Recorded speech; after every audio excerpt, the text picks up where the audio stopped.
Hi, and welcome to Module 3 of Carbon Cloud Academy. I'm Fredrik Påhlman, Head of Product at Carbon Cloud, and together we will explore how you can translate strategic emissions insight into actions. In this masterclass, we are focusing on working with portfolio emissions, how to set climate targets that make a real impact to your portfolio emissions, how to pinpoint emissions hotspots at a portfolio and at a product level, and how to safely model reduction initiatives and visualize the climate return of investment on your products. So I will use Carbon Cloud's platform to better visualize each activity and to also demonstrate that it doesn't take advanced biophysics knowledge to reduce emissions where emissions are, just knowledge of your company and portfolio. Without further ado, let's jump in. So let's assume that you have some targets set at corporate level for how much of your emissions need to be reduced by a certain year. If you're on Carbon Cloud with your portfolio of food products, then you'll have access to this portfolio overview page, where you see an aggregate of all of the individual products' climate footprints combined with sales volume to build up the total climate impact per year. In this case, more than 170,000 tons of carbon dioxide equivalents per year. You see here the highest footprints per kilograms. So these are the products that are most intense in their climate footprint. And here you see the ones that contribute the most to the emissions because that their intensity here is probably because that their intensity combined with the sales volume makes this packaged milk make up more of the emissions than this beef flank steak, even though this probably has higher intensity, or it has from this list. Down here, we see the emissions per sector. So if you're gonna, say, lower your emissions at a corporate level with 25%, for a food producing company, often the majority of those emissions come from the production of food and the underlying ingredients. So agriculture is not uncommonly one of the biggest or absolutely biggest sector. Here, in this case, 57% of the emissions come from agricultural step. Transportation makes up 8%, processing 6%, packaging 18%, etc. So looking at these bars can help you identify where it is actually likely or possible for you to aim your ambitions and how to target set. So each product that is modeled on our platform has an underlying model looking like this. We call this the canvas view. At the left end, you see the ingredients that are used as inputs to this production process. So there's wheat flour, water, canned eggs, and some salt. And they are transported in different methods, by train here or by truck here, running on diesel or on electricity. They're transported from point of purchase to the factory. And this production site is utilizing natural gas as well as residual electricity to turn these ingredients into a pasta. This pasta is then packaged in a separate step where there is some plastic material that is being transported to the point of packaging, and there's some electricity used to turn this into packaged food.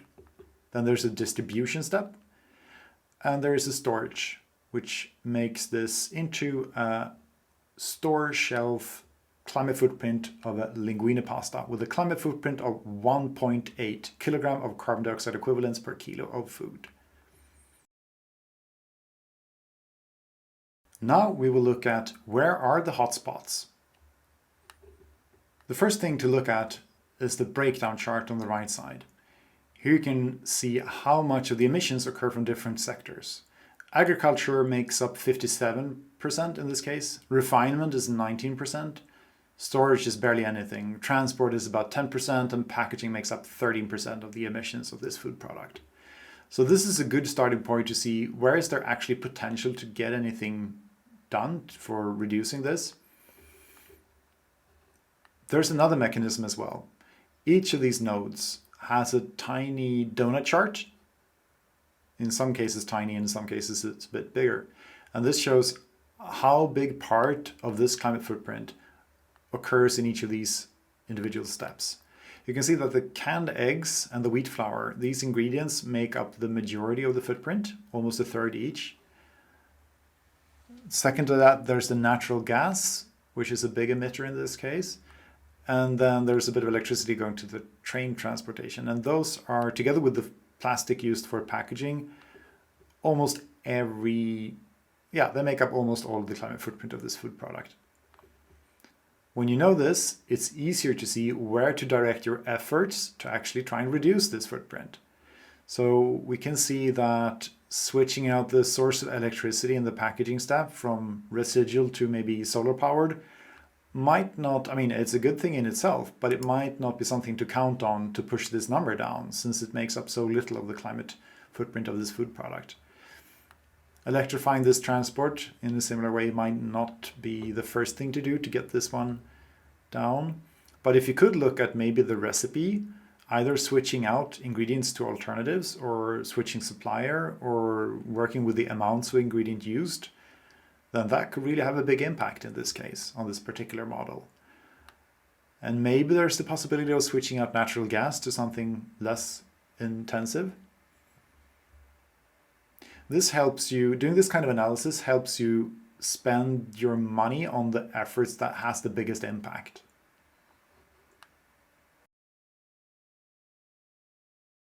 So we have identified that working with the recipe and the ingredients might be a potentially good thing to reduce the footprint.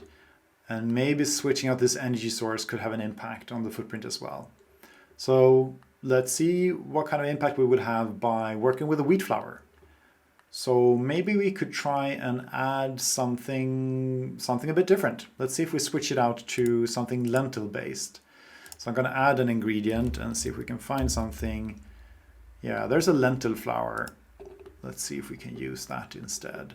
So it's at 1.8 right now, and the wheat flour has a footprint of 0.79 per kilo.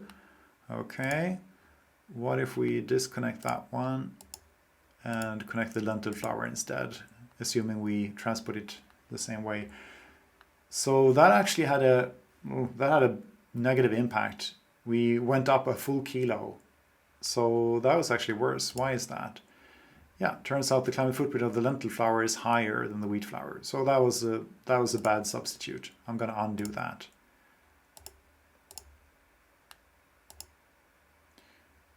Taking us back to 1.8. Okay, but what about the canned eggs? So they are at 3.1. Let's see if there's possibly a better substitute. I'm going to look for eggs and see what do we have. If there's anything we could try out here.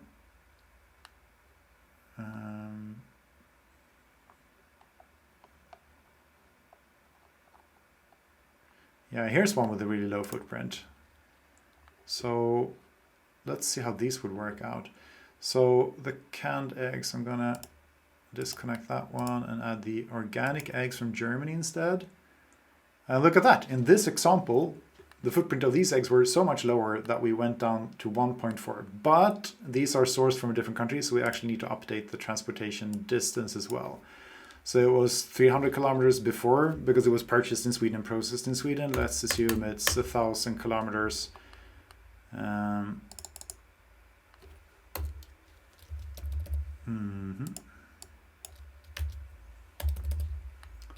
As we're sourcing it from Germany instead, and that had barely any impact at all actually. So since the transport makes up so little of the footprint in this case, it was actually worth going to another country to source lower emission ingredients.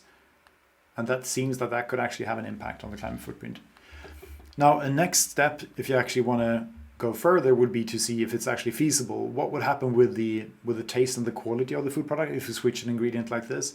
And is there a potential sourcing partner for this kind of egg?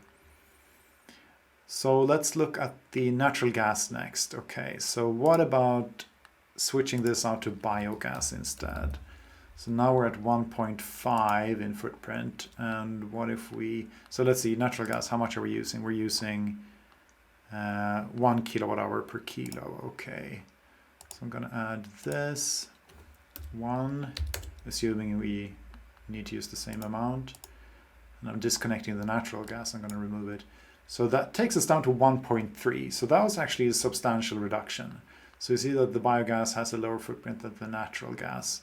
So if that is a feasible thing to do in this kind of production unit, then this looks potentially quite good. And of course, if this gas could be entirely reduced and replaced with electricity, naturally that will have an even bigger impact. Let's see. So if we would just take this down, I can take it to something very, very low and see if we can increase this instead, maybe 1.5 in electricity.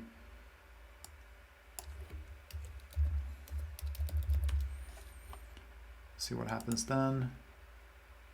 Yeah, we went down from 1.3 to 1.2, so that's a further potential reduction, if that would be something that is feasible to do in this factory. Okay, and the plastic material, maybe there is an alternative to this kind of plastic.